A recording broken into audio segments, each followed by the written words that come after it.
Welcome to the Trinities podcast, where we explore theories about the Father, Son, and Holy Spirit.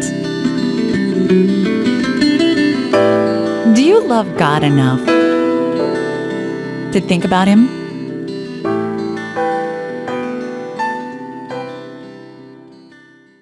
Episode 68, Dr. Harriet Baber on Relative Identity and the Trinity. Imagine that someone is reading the second chapter of Paul's letter to the Galatians, and he runs across a character named Cephas. Who is this guy? I've heard of John and Peter and James, but who is this Cephas? A more informed Bible reader will tell him that Cephas is Peter. The point is not that Cephas is like Peter or similar to Peter, but rather that Cephas just is Peter. They are the same man. They are numerically the same man. If you're counting the men mentioned in this chapter, you shouldn't count Cephas as one and Peter as another. That would be double counting. Rather, we're dealing here with one man with two names, one being who can be referred to in different ways. As a matter of fact, this same man is elsewhere called Simon. Simon just is Peter, and Simon just is Cephas. It may sound like we're talking about three men here, but when we identify them, it is clear that we're talking about just one man. In the sort of logic which is standardly taught in introductory college courses, one analyzes the claim that Cephas and Peter are the same man as a conjunction of three claims. First, that Cephas is a man. Second, that Peter is a man. And third, that Cephas just is Peter, which is to say that Cephas and Peter are numerically identical. Identical whats? Just identical. This is an absolute claim, seemingly not relative to any concept of a kind of thing. Cephas and Peter are the same man is a relative identity statement. The same what? The same man. But Cephas just is Peter is not relative. So the standard analysis breaks down a relative identity claim into three parts. To say that A and B are the same F is just to say that A is an F, that B is an F, and that A is numerically identical to B. So relative identity statements are understood in terms of absolute or non-relative identity statements. But not all philosophers agree. The famous logician Peter Geach, a Roman Catholic Christian, for highly technical reasons we can't go into here, thought that absolute identity statements are meaningless, that it makes no sense to ask whether or not Cephas and Peter are the same, full stop, that is, numerically the same. We can, however, ask whether or not they're the same man, the same apostle, the same brother, animal, citizen, and so on. So for Peter Geach, relative identity statements are basic and can't be broken down into the three components we just explained, because, he thought, the third component was meaningless. Taking relative identity as basic opens up the question whether or not some A and B could be the same F, but different G's. Could, for instance, Cephas and Peter be the same man, but different apostles? Or could Cephas and Peter be the same man, but different husbands or different citizens? It would seem not. In fact, there has been no uncontroversial case of some A and B being the same something but different something else's. While various metaphysical puzzles have moved some philosophers to posit such cases, in each case a majority of philosophers thinks that the puzzle in question has a better solution. Still, the matter remains controversial, and in today's episode you'll hear an accomplished philosopher suggest another non-theological case of being the same F, but different G's, one having to do with air travel. But perhaps the most important puzzle case is that of the Trinity. Peter Geach thought that the traditional Trinity claims will only be self-consistent if relative identity is basic. Here, the Father and Son will be the same God, but different divine persons. And since the threefold analysis of relative identity statements is rejected by Geach, for him, it doesn't follow that the Father just is the Son. In today's episode, we hear a presentation from the 2014 Society of Christian Philosophers meeting at Niagara University in Niagara, New York. This conference was dedicated to the work of distinguished Christian philosopher Dr. Peter van Inwagen of the University of Notre Dame. Our presenter is Dr. Harriet Baber, a professor of philosophy at the University of San Diego. Her research ranges from metaphysics and philosophical theology to feminism and philosophy of economics. She's authored a large number of professional articles and also newspaper columns and a book entitled The Multicultural Mystique, The Liberal Case Against Diversity. Her presentation today is called Relative Identity Redux. She criticizes some work on this topic by Dr. Michael C. Ray, another accomplished philosopher, a colleague of Dr. Van Inwagen at Notre Dame. We also get to hear the discussion period following her talk, in which she fields some interesting questions from Dr. Van Inwagen and others. Here then is Dr. Harriet Baber. The central thesis of my paper is a niggling little logical point. And it'll be very short, and there are some logic symbols at the end. But since it's such a niggling point, I will feel free to editorialize.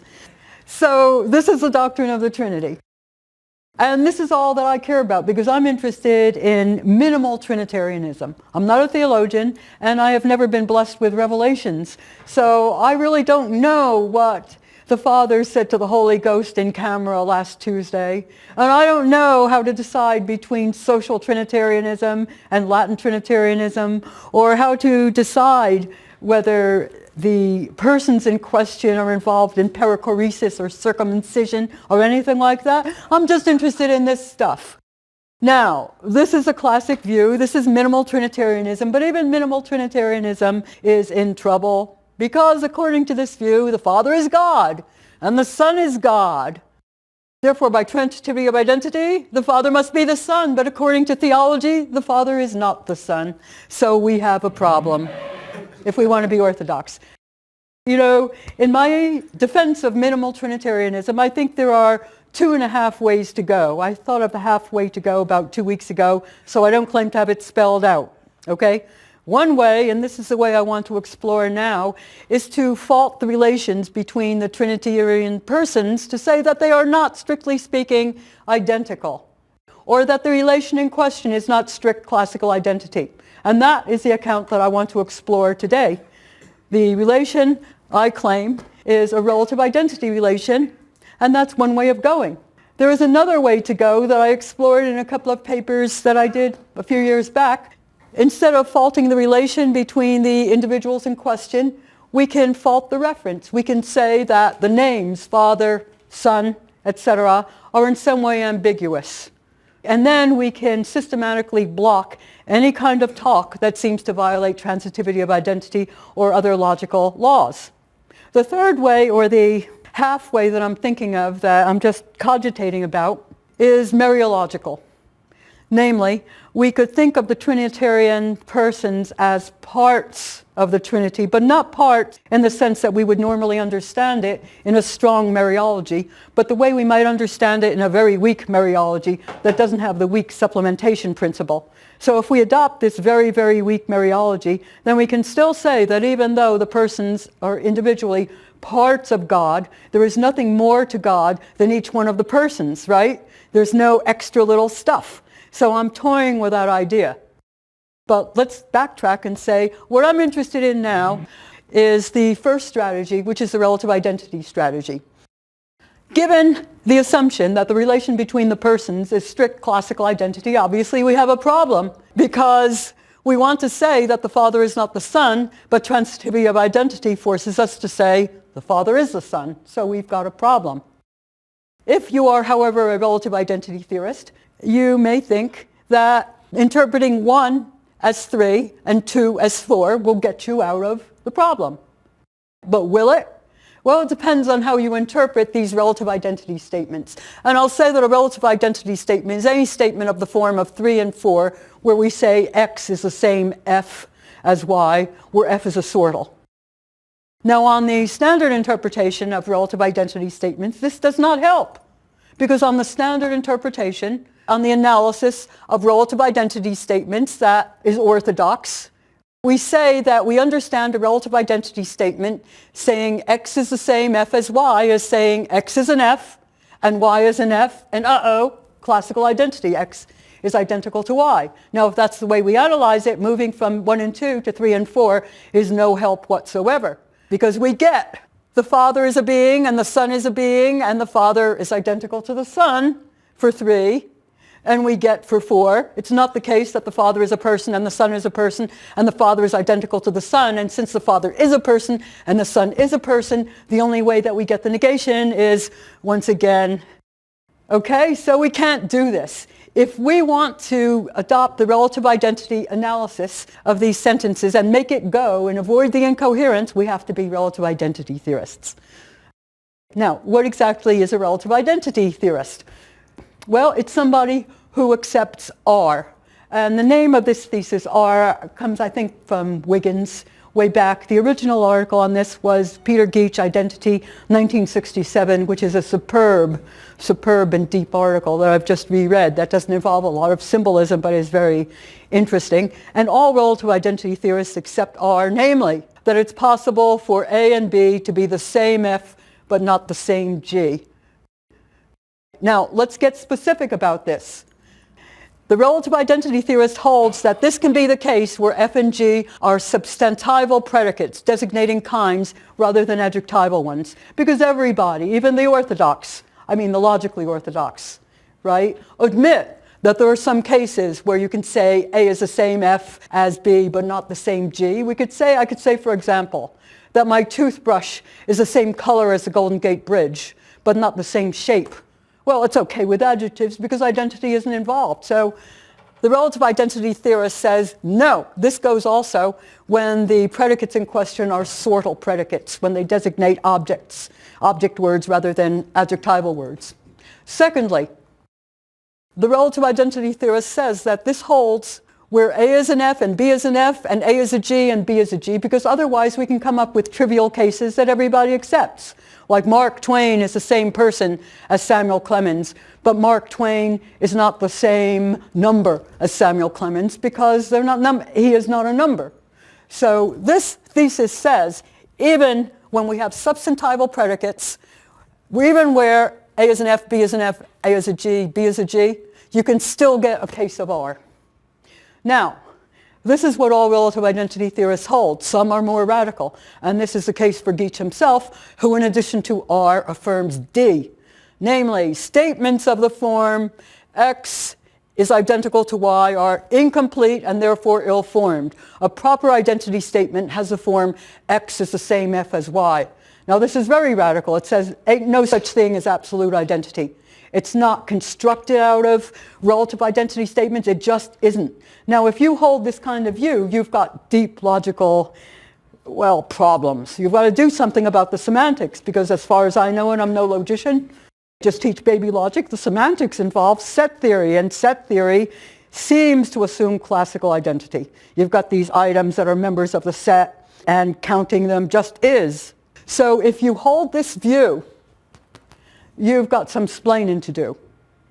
But this view I hold, simply accepting R, and holding that in ordinary talk, many of the claims we make about things being the same or different are really relative identity claims that don't cash out into absolute identity. That's not very radical, is it? Because all we're saying is that there are a bunch of kinder, gentler equivalence relations that we can talk about. And Bertrand Russell somewhere, and I now cannot find the quote, said something like this: identity does really well in the Platonic heaven of abstracta.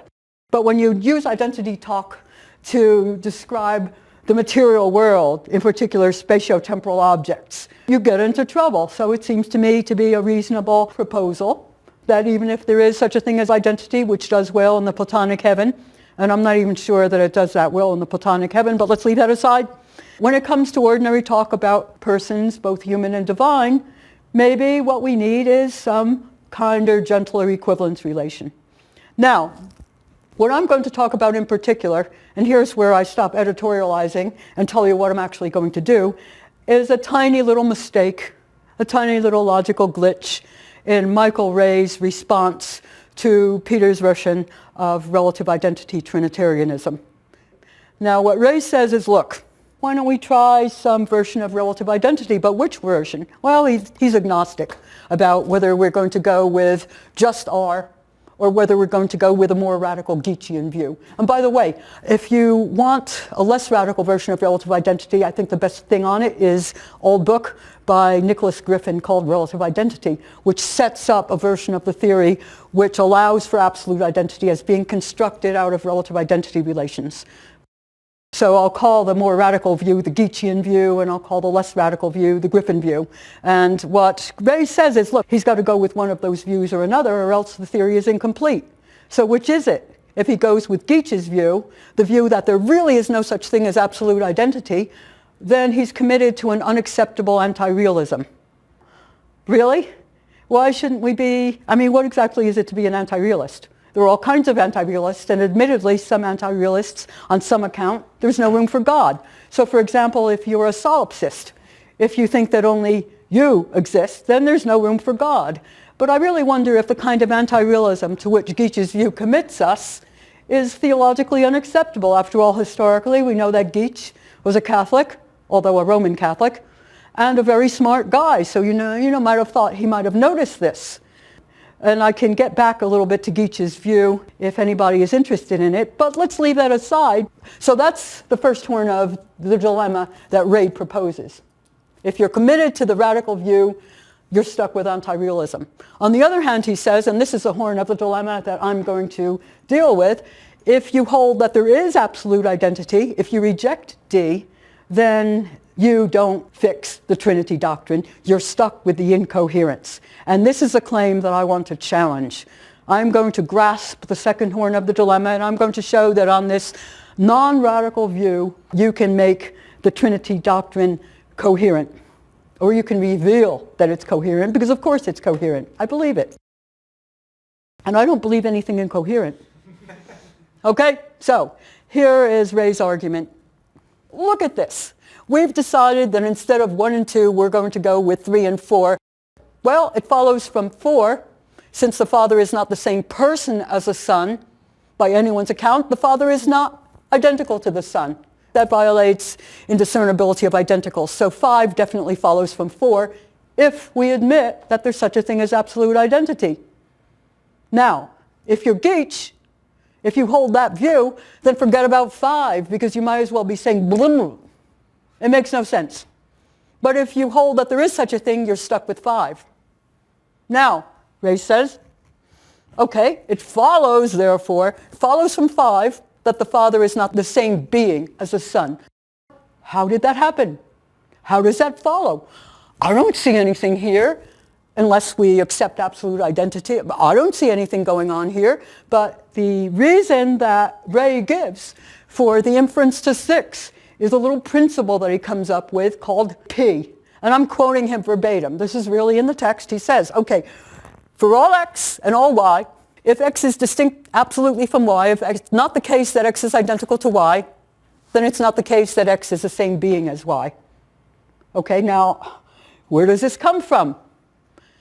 Where does it come from? Well, it comes from his only argument for the principle P is this claim, and I'll read it. Being is plausibly the most general sortal, on a par with sortals like entity, thing, and object. I agree. Used to be called a dummy sortal. Thus, X is absolutely distinct from Y, seems to be synonymous with X is not the same being, thing, entity, object as Y. So this is also verbatim. And so the little tiny logical point that I'm going to make is that Ray has confused generality with what Peter has called dominance. And the confusion is right in there. And it's this claim that Ray invokes to support P. And I'm going to be kind to him because, synonymous, that's a pretty strong claim. I'm going to say, okay, look, let's not pin him on synonymy here. Let's just say he's claiming that generality implies dominance. Okay? And I'm going to suggest that this is also mistaken. Okay, so there's the crux of the matter. Sortal generality is straightforward, and even if you are orthodox logically and you reject relative identity, you can buy this. To say that a sortal G is more general than a sortal F is to say that something's being an F implies that it's a G, but not vice versa. So something's being a dog implies that it's an animal, but not vice versa. That's straightforward. And moreover, there are some sortals that are maximally general. G is maximally general if it's such that for all sortals F, X is being an F implies that it's a G, and Ray's reasonable suggestion is that this is a case for being. After all, beings are things that be. So whatever it is, it's a being. For all X and all F, if X is an F, then X is a being. Okay, great. I have no problems with this. But how does this get us to P, the claim that non-identity implies not being the same being, and contrapositively, that being the same being implies being absolutely and strictly identical? Well, there's this thing of dominance. And this is a little bit of a novelty. It's something of a term of art. And the claim here is, now I'm quoting from Van Inwagen. I'm quoting from his piece. A relative identity predicate I dominates a predicate F.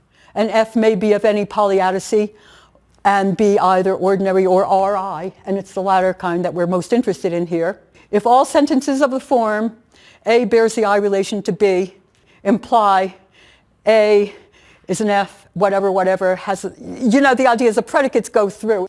The idea here is that when you have a predicate F that dominates a predicate G, the idea is that A's being the same F as B makes A the same G as B. That's what dominance comes to. Now, note, dominance can be a little bit confusing here, because dominance, as understood here, may be mutual. And I'll avoid any double entendres that are so tempting at this point. But on the standard analysis, all relative identity predicates are dominant. Everything dominates everything else. So for any F and any G, if A is the same F as B, then A is the same G as B and vice versa. The relative identity theorist holds that there are at least some cases in which dominance is not mutual. Even if it's only the Trinity case, where being the same person dominates being the same being, but not vice versa. And it's hard to come up with ordinary language cases that are non-theological to make this at all compelling. Geach's initial case was men and sewer men, and we don't generally talk about men and sewer men. So the classic case that generally is cited as a possible case of relative identity in ordinary life concerns people and passengers. Now, I just flew here from San Diego. In the process of doing this, somebody spilled stuff on my computer and it is now dead, so this is very poignant to me right now. Well, I consider a former flight where I occupied seat 6A on the flight from San Diego to Baltimore, and I occupied seat 17C on the return flight. Now, according to absolutist orthodoxy, and I mean orthodoxy in the logical rather than the theological sense, the 6A occupant is the same passenger as the 7C occupant if and only if they're the same person. But on relativist heterodoxy, the 6A occupant is the same person as the 7C occupant, but not the same passenger. In other words, person does not dominate passenger, but passenger dominates person. When you have the same passenger, you have the same person. But it's not the case, always, that when you have the same person, you have the same passenger. Now, on Geach's view, the idea here is that as you enrich a theory with more predicates, you get less identity, so to speak. If we have a relatively impoverished theory, if we don't have predicates that might be called customer service predicates, like predicates regarding seat assignments and legal occupancy, then we have no way of distinguishing passengers other than the way we distinguish persons. But if you enrich the theory, if you include all of these predicates like legal seat occupancy and seat designations and confirmation numbers and stuff like that, then you have the resources to make finer distinctions than the mere person distinction, and you can distinguish passengers on this sort of heterodox account. You can distinguish individuals as passengers when they are not distinguished as persons. Okay, so this is the kind of picture that relative identity suggests as a case of non-mutual dominance. Now, let's get back to Ray. Now, how do we defend his P thesis that when we don't have identity, we don't have sameness of being and conversely? Well, he seems to accept, and this is not a quote from Ray, this is rational reconstruction. He seems to accept the principle that if a sortal G is more general than a sortal F, the relative identity predicate is the same G as dominates the relative identity predicate is the same F as. Now, this is his fundamental error. He's mistaken generality and dominance. And what it ultimately comes to is a little mistake about the scope of a certain quantifier. So it's a dumb little logical point, just a niggling thing. So the dominance of being says that if x is the same being as y, then x is identical to y, so we get the principle P, which is its contrapositive, assuming we recognize strict identity. If we go with Geach and we don't recognize strict identity, case closed. We don't have to worry about this. So P, that principle, is licensed by the generality and dominance principle, apart from which there is no reason to believe it. Other than, of course, if we are absolutists about identity. And if we're absolutists about identity, we don't even have to bother with this paper because we can just say goodbye. The whole point that Ray is trying to make is that, okay, even if you don't reject absolute identity, it still doesn't do the job. And the problem is that the generality and dominance principle is false. Generality does not imply dominance. A relative identity statement, an RI statement says, A is the same F as B if there exists an X, and notice where the quantifier is, if there exists an X such that A is the same F as X and B is the same F as X. Right? So of course you get A is the same F as B because relative identity relations are equivalence relations, so they're transitive, no problem. Now, sortal predication is another thing. Now, if you're Geach, you hold that sortals are quote-unquote de-relativizations of relative identity predicates. But I'm not going to make any claim about what's more fundamental and what's less fundamental or what's grounded in what, because I don't really understand these relations of grounding or whatever. But let's just say we can cash out the notion of sortal predication by saying A is an F, A is an object of a certain kind F, if there exists an X such that A is the same F as X. That seems pretty reasonable and uncontroversial. Sortal dominance says a sortal relative identity relation, like being the same G as, dominates a sortal relative identity relation being the same F as if there exists an X such that A is the same G as X and B is the same G as X, implies, this is what it means for G to dominate F, that there exists an X such that A is the same F as X and B is the same F as X. That's to say, if there is an X, if there is an object to which A and B both bear that same F relation. So, the claim is, and this is where the symbols come in, and I'll try to go reasonably fast because I'm getting close to my end, but bear with me. It says that from 7 we may infer 8. So this is 7. This is generality. It says, for all X, there exists a Y such that X is the same F as Y, entails there exists a Y such that X is the same G as Y. That is, if X is an F, then X is a G. Dominance says G dominates F if there exists an X and a Y such that there exists a Z such that X is the same G as Z. I'll give an English translation presently. And Y is the same G as Z. And that entails there exists a Z such that X is the same F as Z and Y is the same F as Z. In other words, if X and Y are the same G, then they're the same F. Now, let's show that that entailment doesn't go through. First of all, let's assume that G is more general than F.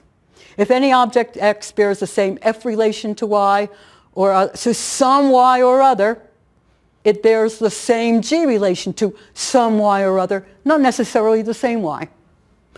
Next, suppose that A is an F and B is an F. Since G is more general than F, it follows that A and B are each individually G's, hence that there's an X that A is the same G as, and an X that B is the same G as, possibly, but not necessarily the same X. Okay, that's the crux of it. Now, suppose A is the same G as B. Then there's something C such that A is the same G as C and B is the same G as C. Okay, that's what we mean by relative identity relation. Well, G does not dominate F given what we've assumed. Since A is the same G as C and B is the same G as C, we get A is the same G as B. Since A is an F and B is an F, there's something A is the same F as, and there's something that B is the same F as, but not necessarily that same something. And let's say It isn't the same something, right? So let's say that A is the same F as this thing D, and B is the same as this thing E, and D is not identical to E. So now we made these assumptions, but now we have a counterexample because we have a case where even though G is more general than F, and all the other things are satisfied, we have A as an F and B as an F, but A is not the same F as B. I proved it. Okay? So it shows, therefore, that generality does not imply dominance. Now, apart from the generality and dominance principle, is there any other reason to accept P, which is the crux of Ray's argument? Well, the standard analysis of RI statements, relative identity statements, implies P. Remember the standard analysis? X is the same F as Y is to be understood as X is an F and Y is an F, and X is absolutely, strictly, classically identical to Y. But the standard analysis by itself renders the Trinity doctrine incoherent. So why did we bother? If we accept the standard analysis, we could just forget about reading the paper. We're through. Now, I had another example which I won't go through, but suffice it to say, that principle P on which Ray's argument runs is either implausible or superfluous. Think about the argument about the burning of the Library of Alexandria. If the stuff agrees with the Quran, it's superfluous. If it disagrees, it's heretical. In this case, P is either implausible or superfluous, so the detour through P is which is false. The detour through P is pointless. God wins. Okay? Thank you.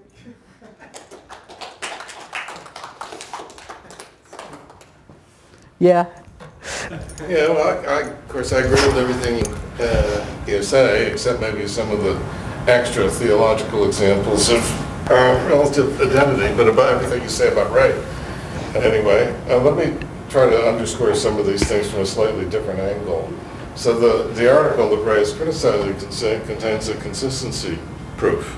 Mm-hmm. That is, proving that no inconsistency follows from any of these formulations. If he was right, an inconsistency would follow. He doesn't point to the mistake in the inconsistency, in the consistency proof. But can I go to the board? He says this, right?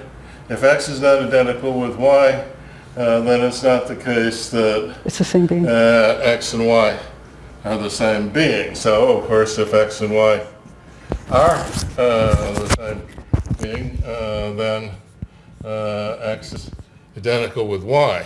This will be plausible only if being dominates absolute identity. That means this, or that implies this, right? That if being dominates, you can take any absolute identity formula, say that one, and then substitute the other letter over there, so we get that. Immediately follow. This, of course, immediately follows from that, since this is a logical truth about identity. But of course, identity dominates everything. Absolute identity dominates everything. So if being dominates absolute identity, then, or identity of being, then identity of being would absolute anything and anything. If this is plausible for being, it's plausible for just about anything. So if this principle were plausible, that every predicate would dominate everything, and you wouldn't have relative identity logic at all. Right. So of course I agree, but my editorial point is I not only agree about relative identity, but I am more fanatic about it because I think it could do a variety of jobs for us. So, if I can digress just slightly, I think, of course, one job I think it could do is consider, I'm just thinking a few years back, there was a lot of discussion about best candidate theories for personal identity, among other things, and people would say, but this is crazy.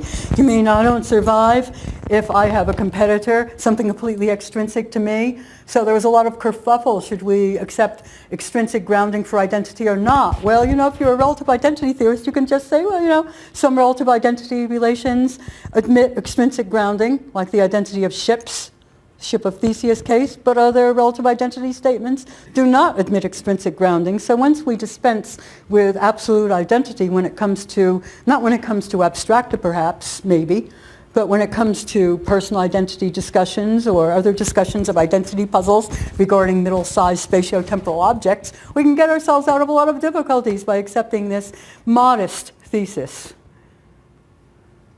Yes? So I'm wondering about the relation between relative identity claims and counting claims.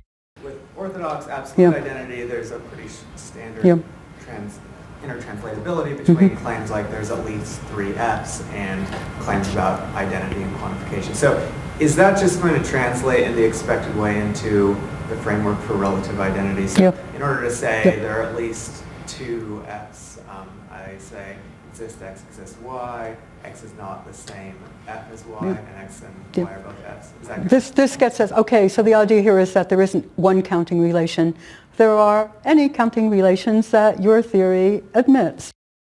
And that's why people worry about the anti-realist thrust of this. I mean, are we going to say, is A the same as B? Well, it depends on your theory and what predicates you have in your theory. So it counts as the same in some theories and not, but then, you want to say, but wait, doesn't this commit you to some kind of anti-realism? And I don't think the anti-realism, such as it is, that it commits you to is objectionable, because one of the rationales that Geach gives for his radical view is he, contrary to Quine, who he is responding to, is he said, look, Quine says that when you enrich the ideology of a theory, you also expand the ontology, because you have more ways of distinguishing things, so you have more things to distinguish.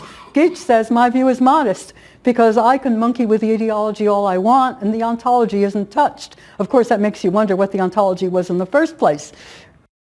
So yeah, there are a lot of different counting relations, and isn't this the way we operate in ordinary life? We can count by individuals, we can count by groups of individuals of various sorts. When I used to be in vestry, we counted by pledging units.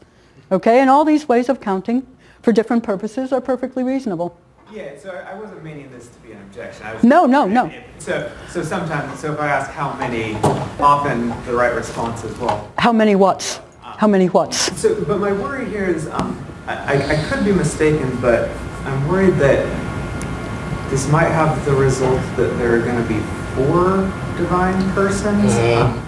Okay, you do it. I can't do it. You do it. Okay. So actually, I'll just quote. Okay. How many persons are there in the Trinity? 3 counting by persons, 1 counting by beings. Right. How many gods are there? 3 counting by persons, 1 counting by beings. 3 counting by absolute identity. This is one reason not to like, for the Trinitarian not to like absolute identity, but still 1 counting by substance or being.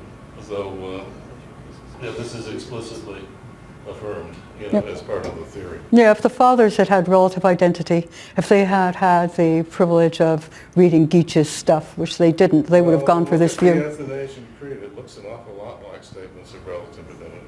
Of course. This is the Orthodox view. So you're not going to be able to say that the Father is the same person as God, right? No. The Father is the same being as God. Right. But do you also want to say that God is a person? Yes. So, That comes out true. Sewer men are men. Look, you can't do it in English. There's a formalism. But English has a standard translation in the formalism. God is a person. The translation of God as a person comes out provable. okay. God is like a persona? Like one of the... God is a person. But not a Trinitarian person. You mean like whatever you like by person. Right, passengers are people. What we mean by in everyday life, which is somebody who can be addressed, a thou. Right. Okay. I wonder if I could generate a little disagreement in this session. Well, yeah, because you propagated this mistake in your article. No. Well, I mean, this is the Van Inwagen conference, so I mean, what I hear you saying is that you think maybe this is true, that the Trinity understood as relative identity is true, and you believe in relative identity relations that aren't reducible to absolute identity relations. Because Well, wait. The reducibility claim, I'm agnostic about this, because I don't know what reducibility means. But okay. Go on. You're friendly to relative identity for not dealing. Very friendly. Now, what I understood in Peter's article, and I don't know if he'll agree or disagree with this, but that he was giving an apologetic defense. It's showing that you can't prove the Trinity to be inconsistent, and he's not committing to the relative identity claims. And so I thought I remember somewhere where he said he didn't think there were any non-theological examples that are plausibly understood as... Okay, so you're worried about ad hocery here, right? You're a relative identity theorist when it suits you, but not when it doesn't suit you. But I'm perfectly okay with that view, because think of what we're talking about. We're concerned with a being that is sui generis, namely God. So even if we don't need relative identity or want relative identity to deal with these other cases of ordinary middle-sized objects, it's no ad hoc thing to say this goes for very odd things. Well, sui generis entities like God. Ad hoc worries are one thing, but the disagreement I was asking about is it seems that you think the Trinity interpreted along the lines of relative identity is true. I thought that he wasn't committing to that. Well, As I said, I'm not a theologian. I leave it to theologians to judge. Here's the theory of the Trinity. I'm not a theologian I either. think it's worthy of... I mean, look, there are a lot of areas in Christianity where there are permissible differences of theological opinion. The atonement is certainly a case in point. Lots of different theories about the atonement, all of them theologically permissible to almost every denomination. The Athanasian Creed is certainly a catalog of things that you mustn't say about the Trinity and the Incarnation.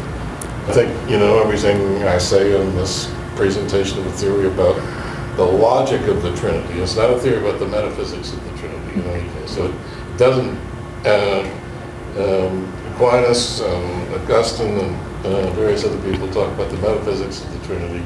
I think it's consistent with all those, unless they're so incoherent, they're inconsistent with everything, which I think is a real possibility.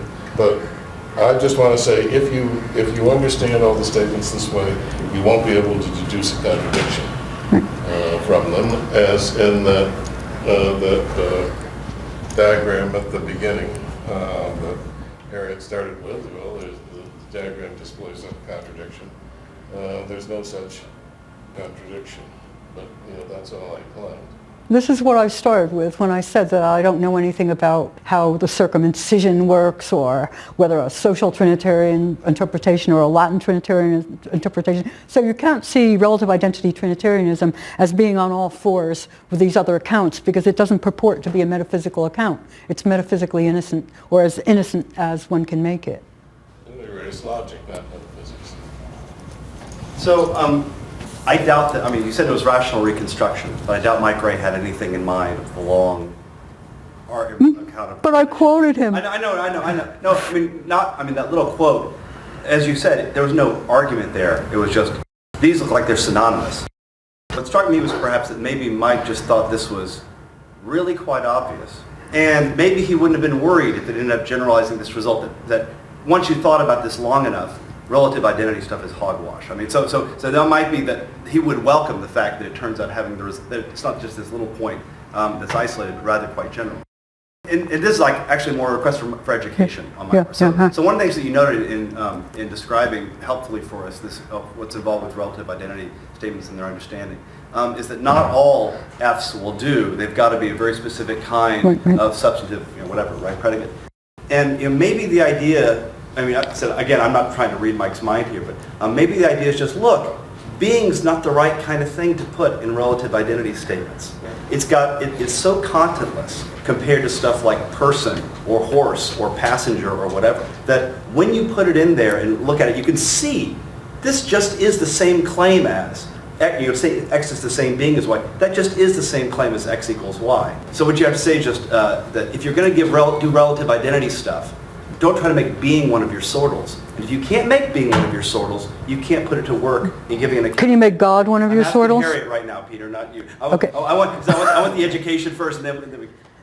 Okay, maybe that's what he had in mind, and I'm not a mind reader either, but he just sort of threw this thing off, okay? What do you think about that challenge, though? If one just says, look, since not all sortals will do, and being looks like it's got almost nothing to it. Wait a minute. Why won't all sortals do? Do for what? I'm sorry.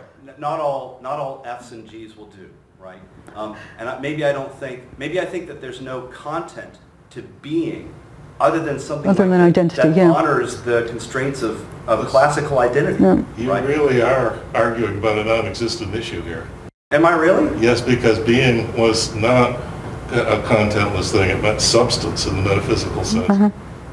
So if Mike says it meant is the same as entity or something like that, he was just going off in the wrong direction as far as if he's criticizing me anyway. Yeah, it's metaphysically so loaded. The number 3 is not the same being as the square root of 9, for example, because they're not substances. The number 3 is not the same being as. Well, okay, hold on. Okay, so being is actually all right, more substantive than, I mean, so you know, Yes, what you're saying is, I mean, exactly. Well, I mean, so one of these sort of, I don't know what to think. So one of these worries is whether there is sort of one more general Sortal that both we and God stand in. Yeah, I don't know. I don't know what to say about it. I'll have to think about this for a while. Okay. Good. I'm going to have one quick class question. If there's a quick one, maybe there's... Come on. That's it. I win. Thank you. Thank you. You had Thank you very much. You win. You win. Wow, that was fun.